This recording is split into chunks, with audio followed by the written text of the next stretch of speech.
구독과 좋아요는 저에게 큰 힘이 됩니다. 안녕하세요. 부동산 뉴스를 읽어주는 박 팀장입니다. 오늘 제가 설명드리려고 하는 것은 이런 분양 얘기가 아니라 제가 유튜브를 처음 시작을 할 때 어떤 마음으로 시작을 했냐, 제가 알고 있는 오랫동안 부동산 하면서 그 전반적인 지식들을 전달을 해드리고, 요즘은 모바일과 PC로 보는 세상이라 부동산 뉴스들이 이제 계속 소진이 됩니다. 바로 올라오고 바로 없어지고요. 근데 이게 좀 왜곡된 그 제목들 장사하는 경우가 상당히 많습니다. 처음에는 제가 그런 거를 하면서 올렸지만, 저도 개인적으로 생각해 보니까 너무 정치적인 편향적으로 올린 것도 있고, 저 자신은 조금 부끄러운 면도 있었습니다. 그래서 다 비공개로 돌렸는데, 그러면서 그동안 아파트 분양이나 국토부 보도자료, 그리고 제 그 개인적인 부동산 지식들 같은 걸 전달해 드렸습니다. 그러면서 제가 다시 한번 이게 요즘 계속 뉴스를 보면서 느끼는 거는, 이제는 그런 마음이 아니라 어차피 제가 하고자 했던 거이기 때문에 뉴스 제목들을 제가 보면서 어차피 대부분 뉴스 제목 보고 그냥 가잖아요. 그 중에서 조금 오해하실 부분이 있겠다. 이거를 어디 편향적으로 한 게 아니라 어디 부분에서 이거는 꼭 짚고 넘어가야 됐다는 것은 이제 매일은 아니겠지만은 뽑아서 제 나름대로의 생각을 전달해 드리도록 하겠습니다. 좀 부족하더라도 좀 들어주시고요. 저도 저 나름대로 최선을 다하도록 하겠습니다. 오늘 한 4가지 정도 설명을 드리도록 하겠습니다. 첫 번째는, 계약 연장 안 한다는 특약 걸면 안 되나요? 집주인 문의 빗발, 이런 뉴스 제목이 있더라고요. 저는 이거 딱 듣자마자 어떤 생각이 들었냐면, 전세가 올리라는 얘기구나. 전세가 올리라는 얘기밖에 안 들려요. 왜냐면 이번에 임대차 3법을 하면서, 그렇게 되면 뭐 계약갱신 청구하면서 계약기간이 늘어나니까 임대인을 많이 올리겠다, 이런 얘기들이 나오는데, 지금 현재로 제 업에서 보게 되면은, 아파트 매매가가 많이 상승하면서 당연히 전세가는 상승을 하게 됩니다. 그리고 코로나19로 인해서 많이 이주도 별로 안 했어요. 사람들이 많이 많이 움직인다고 해도 그전보다 그렇게 많이 움직이지는 않았습니다. 재계약하는 건 상당히 많았었어. 특히 이번 봄에는 그때 대구에 신천지 터졌을 때만 해도 거의 움직임이 없었습니다. 그런 부분도 어느 정도 영향이 있었어요. 근데 제가 오늘 얘기하고 싶은 거는, 왜 계약 연장, 이거는 안 되죠. 임대차 보호법 때문에 임차인한테 불리한 조항은 무효 사용입니다. 근데 임대차 3법도 제가 그 전에 말씀드린 것처럼 되게 중요한 겁니다. 서민을 위한 정책이 있잖아요. 어떨 때는 또 서민들을 위해서 정책 안 한다고 뭐라고 할 때는 이런 거 갖고는 얘기를 안 합니다. 왜냐면 그 반대편 쪽에 있으신 분들한테 좀 불편할 수도 있는 거잖아요. 결국엔 이거는 할 수밖에 없는 상황이거든요. 계약갱신 청구권 이런 거. 옛날에는 1년밖에 없었습니다. 2년도로 바뀌었죠. 지금 중요한 거는 계약갱신 청구권 갖고 계속 그러는데, 그거 말고 더 필요한 건 앞에 있는 전월세 신고제도 필요합니다. 상한제도 필요하지만, 왜냐면은 제가 계속 얘기하는 전월세 신고제는, 우리가 이제 임차인이 계약을 하게 될 때 예를 하나 들어보면, 우리가 이제 원룸이나 다가구를 계약을 합니다. 아마 임차로 계약하신 분들이 있을 거예요. 근데 거기가 세입자가 얼마나, 그러니까 세대수가 많으면 좀 불안할 수 있잖아요. 근데 그거 얼마나가 많은지 구두로만 주인한테 얘기 듣지, 계약서를 원래 첨부를 해줘야 되는데 임대인 첨부를 해주지는 않습니다. 그럼 결국에 나중에 일이 터지면 누구한테 책임이 가나? 세입자하고 중개업자하고 막 싸웁니다. 중개업자 무슨 죄입니까? 임대인이 안 주는데. 그런 제도가 지금 필요한 것 중에 하나가 이 제도입니다.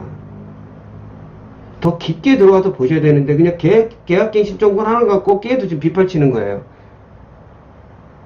어차피 계약은 갱신하고 또 살면 당연히 올리는 금액은 어느 정도 상한이 있겠지만, 그 서민들을 위한 정책을 필요로 하는 거잖아요. 그러니까 필요한 겁니다. 일장일단은 있겠지만 어차피 하려고 했던 거, 거기서 어느 정도 장점은 여기 있고 단점은 어디가 있다라고 이제 설명을 해야 되겠죠. 그러면 제가 그거를 계약서 거기 확인 설명서 보면서 한번 설명을 드릴게요. 하나로 예를 들겠습니다. 이제 계약서를 받고 보통 확인 설명서도 받잖아요. 확인 설명서 보면 2페이지나 3페이지, 요즘 이제 3페이지로 바뀌었기 때문에 여기 보시게 되면 두 번에 개업공인중개사가 세부 확인 사항이 있습니다. 여기 보시게 되면 9번에 실제 권리관계 또는 공시되지 않은 물건의 권리사항을 여기다가 설명을 해야 됩니다. 이 내용이 뭐가 중요한 거냐면은, 일단 등기부등본 보면은 그 융자 부분은 나옵니다.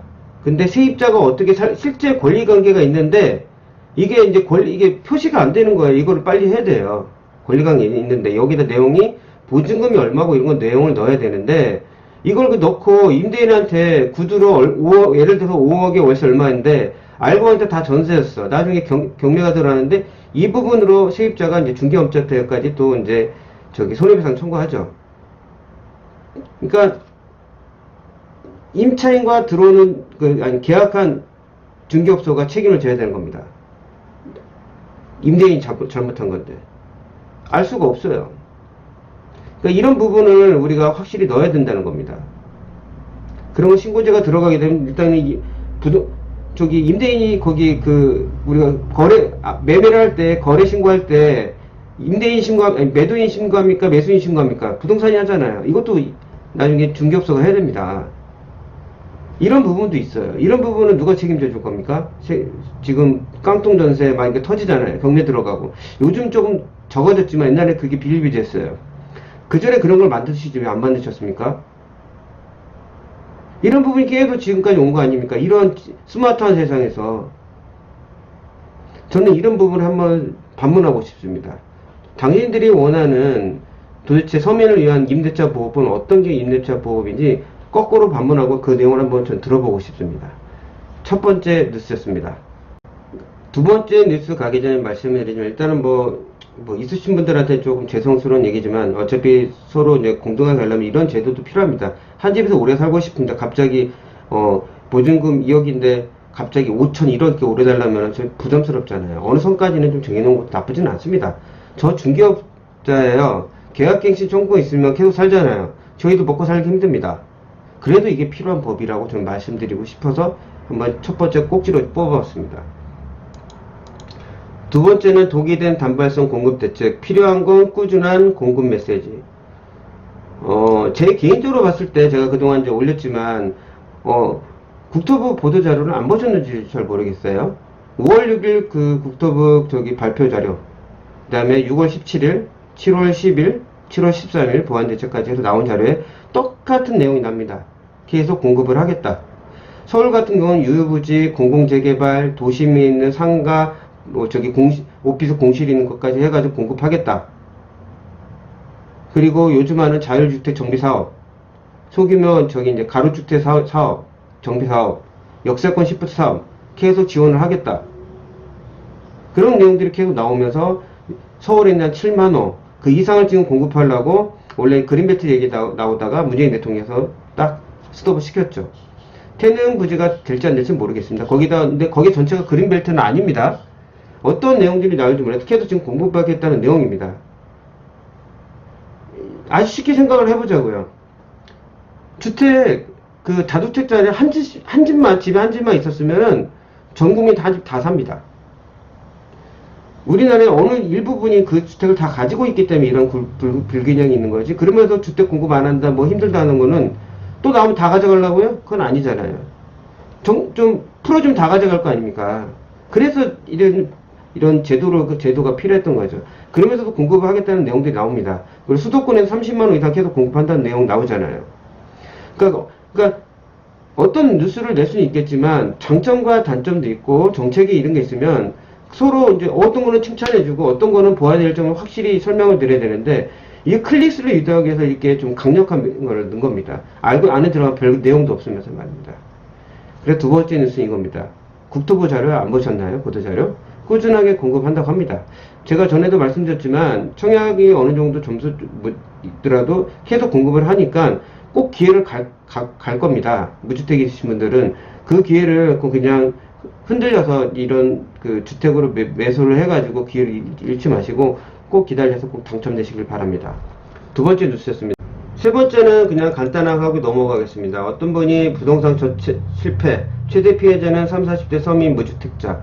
그러니까 어느 부분에서 그래도 이제 노해가지고 이번에 지지율도 많이 떨어지고 했습니다. 그래서 다시 보완 대책도 나오고 좀 더 대책이 나오겠죠. 무주택 서민들을 위해서는 그렇게 건든 게 없습니다.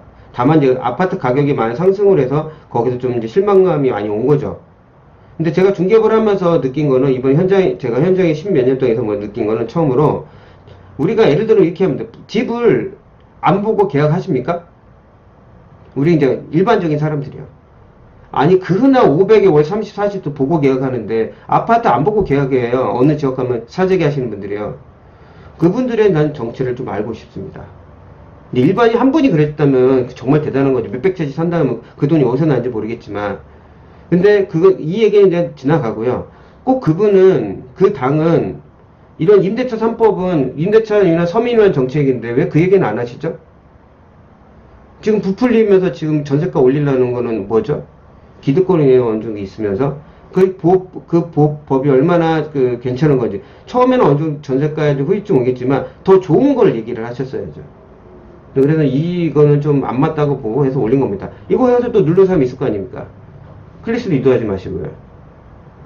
세 번째, 네 번째는 다 알고 있지만 조금 모르는데, 이거는 이제 자료보다는 그냥 정확한 제가 알고 있는 내용인데, 태능은 전체적으로 그린벨트는 아닙니다. 아닌 지역도 있어요. 그러니까 그거는 이제 나라에서 어떻게 해서 생각을 하겠지만은, 제가 봐서 태능은 쉽지가 않습니다. 어느 정도 고민을 하겠지만, 다만 그런 뉴스 하나로 지금 거기 근처에 있는 갈매지구도 올랐어요. 그러니까 이런 후유증들이 있는데, 그런 거면은, 그 정부가 그런 발표를 했으면, 기자들은 그런 거에서는 조사를 해서 팩트의 이야기를 하시면 되는 겁니다. 여기도 이제 딱 되는 거예요. 강남 그린벨트는 안 되고 노원 태능은 되나, 강북은. 거기도 또 이제 갈라치기 하는 거 아닙니까? 강남만 그린벨트 있습니까? 서울 전체를 한번 보십시오. 강남만 있냐고요. 당연히 거기가 금액도 있고 가치가 있으니까 하면 그쪽에 있는 사람들이 수혜를 많이 보겠지만, 그린벨트가 거기만 있냐고요. 그건 아니잖아요. 그런 이렇게 어떻게 보면 갈라치기 하는 이런 뉴스들을 제가 꼭 있으면 꼭 집어서 말씀드리고 싶어서 뽑아봤습니다. 오늘 설명드리고 싶었던 거는 제가 첫 번째 그 뉴스, 임대차 3법, 그건 꼭 해야 된다는 얘기.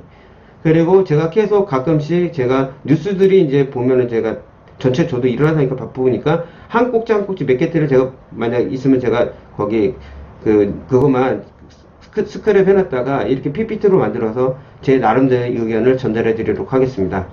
오늘 들려드렸던 내용 좀 도움이 되셨으면 좋겠네요. 다음에 더 나은 부동산 뉴스로 찾아뵙도록 하겠습니다. 끝까지 들어서 정말 감사합니다.